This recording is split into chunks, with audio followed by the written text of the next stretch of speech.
pasukan dari Banten itu mengadakan penyerangan yang disebut Perang Kebayuran, ya, Perang Kebayuran nama. Terjadinya mah bukan di Kebayuran, yang terjadinya mah di stasiun Pondok Betung yang disebut sekarang Bintaro.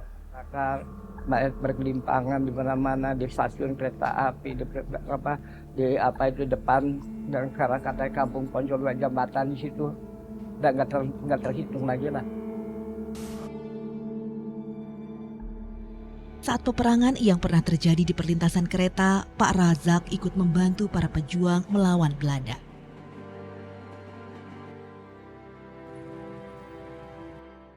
Pada saat tabrakan kereta 26 tahun silam, Mahfud tahu tidak semua potongan tubuh korban kecelakaan Bintaro 1 terevakuasi.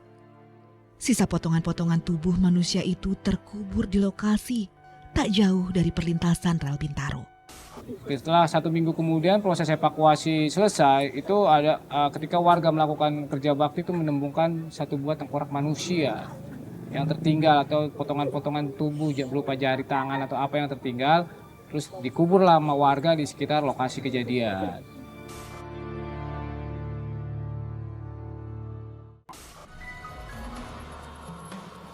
Jalur rel kereta api di perlintasan Bintaro terbilang cukup tua. Jalur ini membentang dari Merak, Banten hingga ke stasiun Jakarta Kota. Penggalan cerita misteri terpampang mengikuti usia jalur kereta ini. Pada zaman kemerdekaan, sekitar jalur Bintaro jadi tempat pertempuran sengit antara pejuang Indonesia melawan tentara kolonial Belanda. Setelah tragedi Bintaro 1 tahun 1987 yang menewaskan 153 jiwa, pemerintah akhirnya mengoperasikan jalur rel ganda pertengahan tahun 2007. Cerita-cerita misteri di sekitar jalur perlintasan rel Bintaro memancing keingintahuan saya. Benarkah kemunculan makhluk halus pertanda akan terjadi kecelakaan?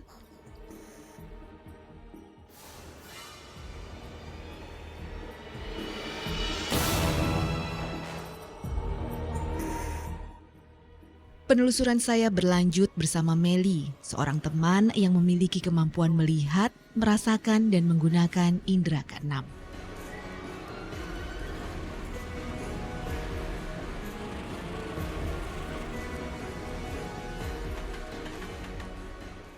Malam hari, saat sebagian warga sekitar rel Bintaro terlelap, kami menyusuri rel. Mendatangi jembatan, lokasi yang disebut-sebut pernah menjadi tempat peperangan pejuang melawan penjajah. Mel, jadi gini nih, di tempat ini ya, sepanjang rel kereta api ini.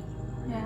Jadi menurut saksi yang masih hidup sampai detik ini, itu katanya dulu di sini terjadi perang Kebayoran. Nah, banyak korban jiwa gitu yang meninggal di sini. Itu menurut pandangan kamu gimana sih? Menurut pandangan aku ya, memang banyak di sini. Tapi gimana ya? Mending kita sambil jalan. Meli tiba-tiba diajak sesosok makhluk halus menuju sebuah lokasi. Rasain hal-hal yang menurut aku memang dia ada satu di sini. Di mana? Sebentar. Dia ada di sini. Dia perempuan. Di mana? Di sini. Dia perempuan.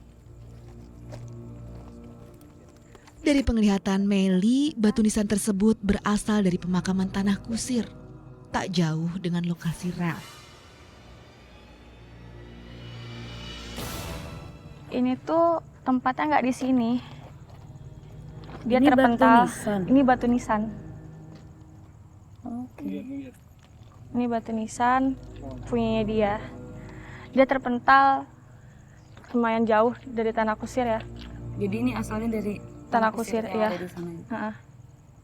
Dia sebenarnya pengen balik lagi ke tempatnya dia.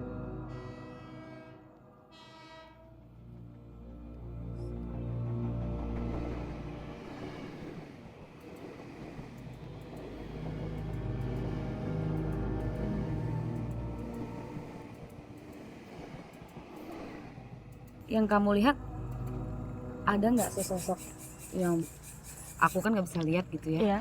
Itu ada nggak yang karena perang itu dulu? Dia korbannya.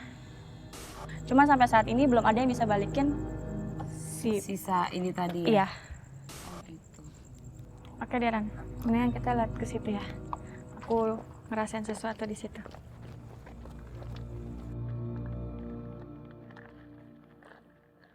Oke, stop.